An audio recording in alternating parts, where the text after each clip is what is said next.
여러분들은 뭐 할 때가 가장 행복하신가요? 저는 가만히 집에서 누워 좋아하는 TV 프로그램을 볼 때 가장 행복한 사람이랍니다. 말 그대로 요새 유행하는 소확행 아시죠? 그 소확행을 너무나 좋아하는 사람인데요. 근데 저와 너무 다른 반대의 사람을 만나게 되니 정말 지옥 같은 시간이었습니다. 청소하면서 늘 즐겨 듣던 사연 채널인데 제가 이렇게 사연을 보낼지는 몰랐네요. 조금 길어도 제 얘기를 꼭 들어주시면 감사하겠습니다. 제 소개를 간략하게 드리자면 전 프리랜서로 5년 정도 근무하고 있는 평범한 여성이랍니다. 원래는 직장을 다녔었는데 재택근무로 일을 전환하면서 수입은 그 전보다 줄었지만 마음과 몸은 정말 편하거든요. 저희 남편은 평범한 회사원이에요. 저는 결혼한 지 3년 정도밖에 되지 않은 풋풋한 신혼이랍니다. 아직 아이는 없고요. 둘 다 집에서 놀기 좋아하는 집순이라 코로나 때 솔직히 나가지 못해 답답한 적이 한 번도 없었습니다. 근데 저희 집이 정말 극강의 활발함을 가지신 분이 있는데요. 바로 저희 시어머니입니다. 저희 시어머니는 모임만 20개가 넘고 교회 다니시고 평일 주말 할 거 없이 늘 집에 안 계십니다. 시아버지는 남편 군대 갔을 때 돌아가셔서 시어머니 남편네 누나 이렇게 세 식구가 있는데요. 남편네 누나 저한테는 형님이시죠. 형님은 베트남에 남편이 가 있어서 지금 가족들이 다 거기에 가 있는 상태이고요. 여기에는 어머님밖에 안 계셔서 저희 신혼집도 그래서 시댁이랑 가까운 곳으로 했어요. 저희 친정은 두 분 다 일도 하시고 같이 계시니까 걱정이 안 되는데 남편이 시어머니 혼자 계시니까 좀 걱정이 된다고 해서 근처로 신혼집을 구했습니다. 근데 어머님은 거의 집에 안 계시기 때문에 만날 수가 없어요. 그런데 전화는 또 되게 잘하세요. 전화하셔서 매일 하시는 말이 다 초딩 같은 말씀이세요. 어떤 친구분 흉을 보시는데 제가 봐도 저희 어머님이 잘못했는데 자꾸만 자기가 무슨 잘못을 해서 그 옆에 내가 그러는지 모르겠다만 100번을 말씀하세요. 그리고 저희가 어머니께 소정이지만 용돈을 매번 드리거든요. 근데 그 용돈으로 어머님 외출에 비하면 정말 아무것도 아니에요. 그래서 도대체 무슨 돈으로 놀러 다니시는지 가끔 남편한테 물어보면 시아버지 돌아가시고 나서 그래도 꽤 많은 재산이 있어 그걸로 쓰시는 것 같더라고요. 뭐 연금도 나오신다고 하고 그거야 저희가 상관할 바는 아니니 저희는 따로 용돈을 드리고 있어서 그것만 드리거든요. 이렇게만 보았을 때 저희 시어머니 참 많이 신경 안 쓰실 것 같잖아요. 저도 처음에는 그랬습니다. 매일 집에 안 계시고 매일 어디를 다니시니까 집에 오라는 말씀도 안 하고 하시니 뭐 전화 오는 거야 받는 게 어려운 게 아니니까 근데 꼭 일주일에 한두 번은 저희랑 시간을 보내야 한다고 생각하시는 것 같아요. 물론 저도 웬만하면 어머님이랑 시간을 보내려고 하지만 주변에서 그렇게 시댁을 많이 가냐 숨 막히지 않냐 물어보는데 꼭 그렇지는 않거든요. 근데 이번에 정말 사연을 보낼 만한 일이 생겼더라고요. 저한테도요. 저희 시어머님의 성격을 잠깐 말씀드리자면 정말 아이 같으세요. 그냥 아이가 아니라 철없는 아이요. 그 도가 가끔은 너무 지나쳐 누가 엄마고 누가 아들인지도 모르겠고요. 또 누가 며느리고 또 누가 엄마인지도 모를 만큼 철이 없으세요. 어른한테 철이 없다고 하면 안 되겠지만 어머님이 딱 그러세요. 어머님은 정말 한 달에도 돈을 펑펑 쓰고 다니세요. 저 정도면 돈이 거달날 것 같은데 그냥 쓰세요. 근데 그 쓰는 게 정말 쓰잘데기 없는 곳에 써요. 한 가지만 말씀드리면 전에는 갑자기 저희 몰래 집에서 구슬하다가 걸리셨어요. 근데 그곳을 500만 원이나 주고 하셨대요. 보통 사람이라면 이 말이 믿으시겠어요? 처음에는 50만 원인 줄 알았더니 500만 원이래요. 그래서 제가 왜 구슬했냐고 여쭤보니 요새 집안 분위기가 우중충하고 자꾸만 자기가 아파서 모임에서 점을 보러 가니 그 무당이 구슬하면 좋아질 거라고 한 두세 번 정도 하면 싹 사라질 거라고 했다는데 제가 봐도 딱 느낌이 오는 겁니다. 두세 번 하면 1,000만 원이 넘는데 몸이 안 좋으면 병원에 가시면 되지 왜 구슬하는지 말이 안 되잖아요. 그 돈도 모아두었던 돈이 아니라 그냥 어디 통장에서 뺀 것 같더라고요. 어디인지도 모르겠대요. 그냥 뺐대요. 이 정도로 어머님은 사회생활을 잘 안 해보기도 하고 매일 놀기만 하니 사실 뭘 알까 싶으셨거든요. 근데 이것보다 저희 집에는 더 심한 일이 생겼답니다. 저는 거의 면허를 따고 10년 정도가 돼서 운전도 잘 못하고 차도 또 없었거든요. 남편이 차가 있어 굳이 제 차가 있을 필요가 없다고 생각하기도 하고 전 정말 집순이어서 굳이 혼자 나갈 일이 많이 없다고 생각해서 운전을 안 했거든요. 근데 재택근무하면서 업체들 갈 일이 생기면서 연수를 좀 배워야 할까 생각이 들더라고요. 대중교통 이용하기도 너무 거리가 멀고 해서 남편이랑 상의 후에 연수를 배우고 그냥 서브카로 적당한 차를 구매하기로 했습니다. 다들 근데 아시잖아요. 요새 신차 기다리는 게 거의 하늘의 별 따기인 것을요. 그래서 중고차도 알아보는데 마땅치가 않았습니다. 그러던 와중에 갑자기 시모가 저에게 대뜸 너 차 필요하냐? 물어보길래 필요해서 출퇴근용으로 좀 저렴한 거 보고 있다 라고 말씀드리니 자기 모임에 있는 아줌마가 차를 내놓는다고 하는데 거의 새 거인데 자기한테 저렴하게 주기로 했다고 네가 사면 어떻겠냐고 하는데 이게 웬일인가 싶어서 그 차 사진도 보고 실물로도 가지고 오셨더라고요. 정말 거의 새 차 느낌이고 가격도 너무 저렴해 안 살 수가 없는 가격이었어요. 당장 사겠다고 말하고 현금으로 중고차를 구매했습니다. 소개시켜주신 어머니께도 감사해서 제가 백화점 가서 옷 한 벌 사드렸거든요. 근데 이때부터였을까요? 자꾸만 어머님이 어디 가려고 하는데 거기 좀 데려다 달라고 이야기를 하시는 거예요. 처음에는 당연히 모셔다 드렸습니다. 어머님도 면허는 있으신데 장롱 면허라 자기도 막 운전을 배우고 싶다고 하는데 저도 연수받고 차 한 대 뽑으라고 말씀드렸는데 자기는 굳이 필요 없다며 계속 그러시더라고요. 그래서 정말 10번 중에 9번은 계속 모셔다 드렸어요. 근데 그 거리가 집에서도 거의 1시간에서 1시간 반 정도는 가야 하는 거리에 위치해 있는 곳이 많았습니다. 요즘 기름값도 많이 오르고 저는 왔다 갔다 하면 진짜 진이 빠지기도 하고 차를 일 때문에 구매했는데 어머님 데리고 다니는 일들이 더 많아 한 번은 제가 볼멘 소리로 어머님께 너무 피곤하다라고 했죠. 그랬더니 갑자기 버럭 화를 내더니 네가 누구 때문에 이 차를 샀는데 너 벌써 잊었냐? 하시면서요. 그렇게 소리를 지르는 걸 많이 못 봐서 저도 좀 당황하긴 했지만 서운하시나 보다 하고 그 뒤로도 어머님을 계속 모셔다 드렸어요. 한 번, 두 번, 세 번, 네 번. 횟수는 점점 올라가고 이제는 아예 저보고 대놓고 장거리 운전 좀 내일 해야겠다면서 문자로 보내세요. 제가 업체 가야 할 일이 있어서 어렵다고 하면 기다리겠다고 말씀하시니 자기는 저녁에 가도 상관없다면서 그러는데 거절을 해도 계속 저러는데 운전도 아직 미숙해서 한번 운전하고 나면 진짜 기진맥진했습니다. 그래서 이번에는 제가 아직 그런 장거리에 익숙하지가 않다. 이번에는 제가 택시비 드릴 테니 택시 타고 가셔라 그러면서 그게 더 안전할 것 같다라고 했죠. 그러던 어머님이 저보고 문자로 딱 그럼 30만 원만 붙여라 라고 하더라고요. 아니 30만 원이 누구네 개 이름도 아닌데 저렇게 하니 처음에는 기분이 많이 나빴습니다. 돈을 드린다고 제가 먼저 말씀드렸으니 우선은 붙여드리고 남편한테 그날 저녁 이런 얘기를 했더니 엄마가 혼자 가는 게 좀 그래서 그런 것 같다. 시간 지나면 잠잠해질 테니 저보고 조금만 참아달라고 하는데 남편도 자기 엄마라면 정말 지극하게 챙기는 효조라 무슨 말을 하겠나 싶어서 말았죠. 그 뒤로도 어머님의 운전 부탁은 도를 지나칠 정도였습니다. 정말 한 번은 주말에 남편은 회사 가고 저는 오랜만에 늦잠을 자고 있는데 아침부터 거의 100번은 전화하셔서 오늘 어디 가야 하는데 왜 늦잠을 자냐? 너는 게을러서 어떡하냐는 잔소리를 시전하셨습니다. 저도 그런 말씀은 없었는데 갑자기 왜 그러시냐 하니 저보고 빨리 오라고 지금 자기 빨리 데리러 오라고 하는 거예요. 저 일어난 지 10분도 안 됐는데 저러니 우선 모자만 푹 눌러쓰고 나갔어요. 근데 제가 저렇게 해드리면 고맙다 말 정도는 하실 수 있는데 가는 내내 계속 불평불만만 시전하시길래 귀 닫고 운전만 하고 갔습니다. 정말 차를 다시 팔아버려야 할 정도로 큰 고민하게 되었는데요. 도를 지나치는 어머님의 부탁에 아무래도 안 되겠다 싶어 어머님한테 백화점으로 쇼핑 가자고 말씀드리고 우선 기분을 좋게 만들어드린 후에 어머님께 넌지시 말씀을 드렸습니다.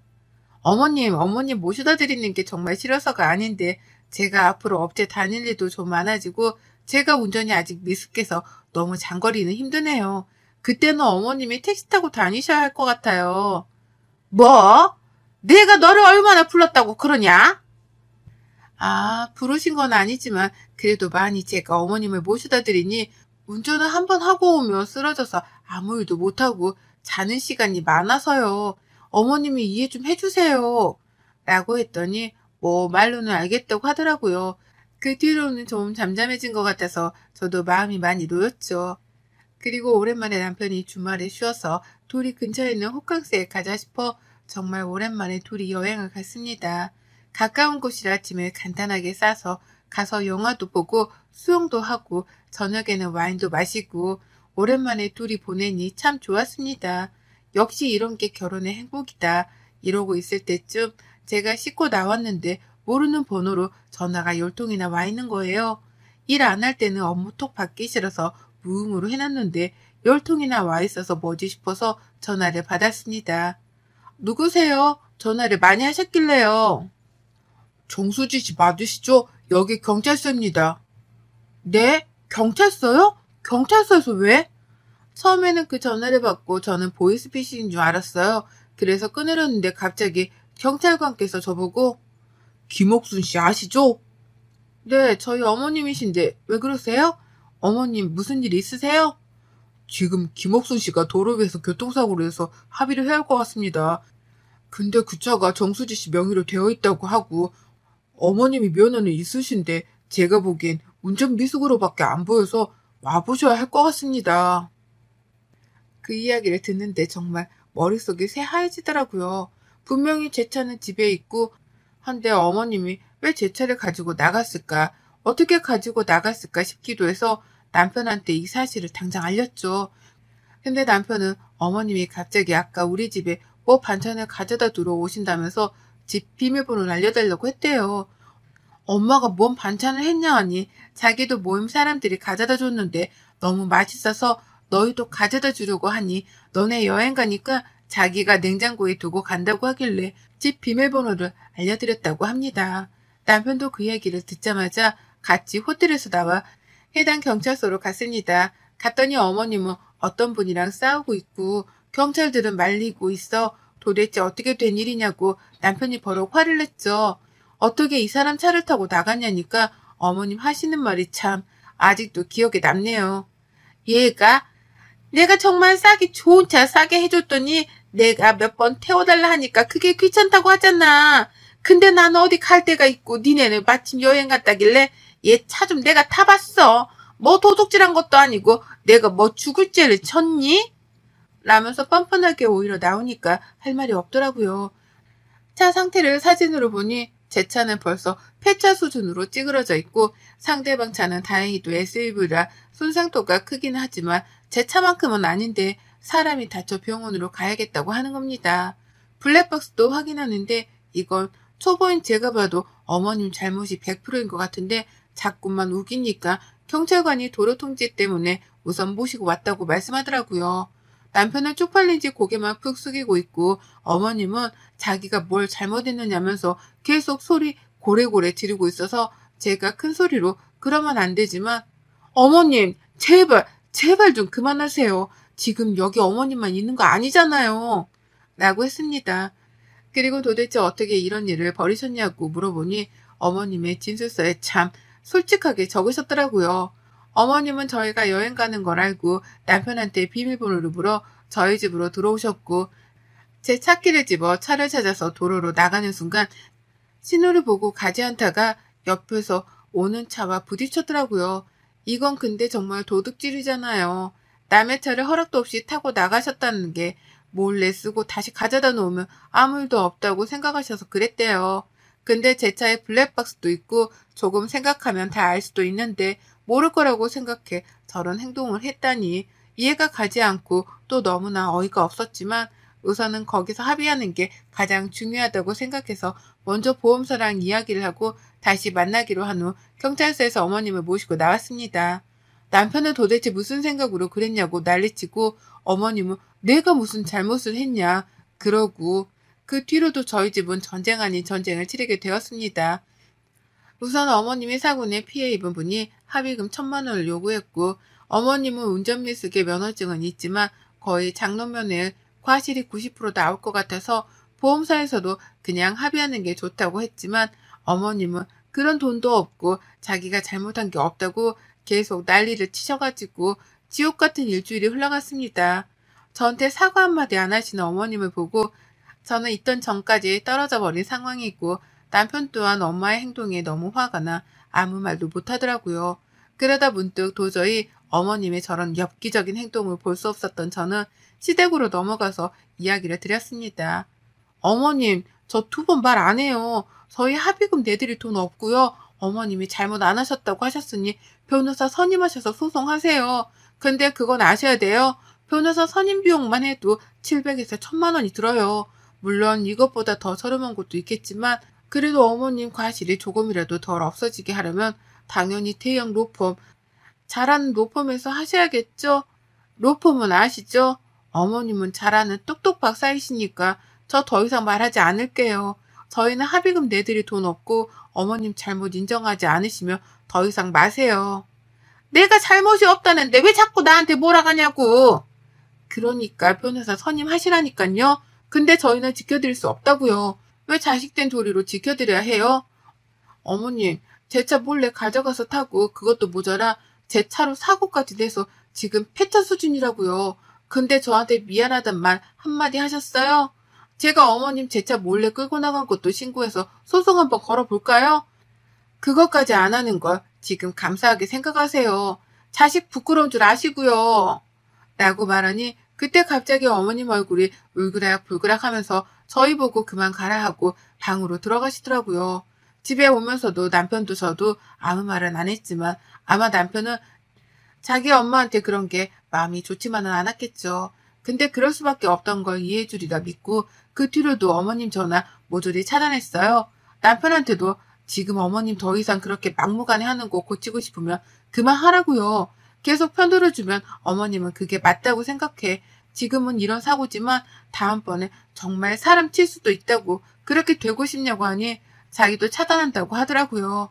그 이후 한 3일 정도 차단하고 전화를 안 받으니 집으로 찾아오길래 문도 안 열고 스피커폰으로 말했어요. 돌아가시라고요. 그랬더니 막 앉아서 아이같이 우는데 그래도 저 안 열어줬어요. 1시간을 그렇게 앉아서 기다리길래 남편 보고 모시고 들어오라 했습니다. 팔짱 끼고 말했어요. 왜요? 왜 자꾸 찾아오세요?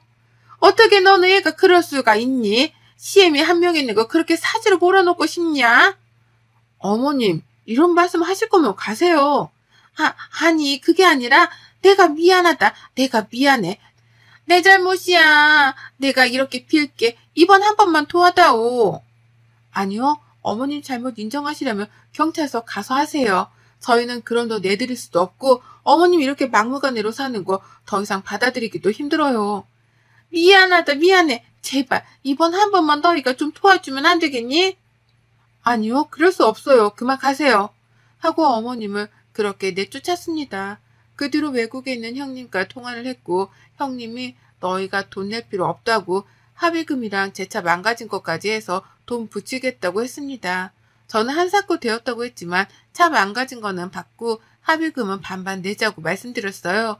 그리고 그 일이 마무리되고 나서 어머님께 다시 한번 찾아갔습니다. 각서를 받아내기 위함이었죠. 어머님이 지금 가지고 있으신 돈, 통장 등 다 저희가 관리하기로 했고요. 저희한테 앞으로 용돈 타서 쓰고 모임은 제가 반으로 줄이라고 말씀드렸어요.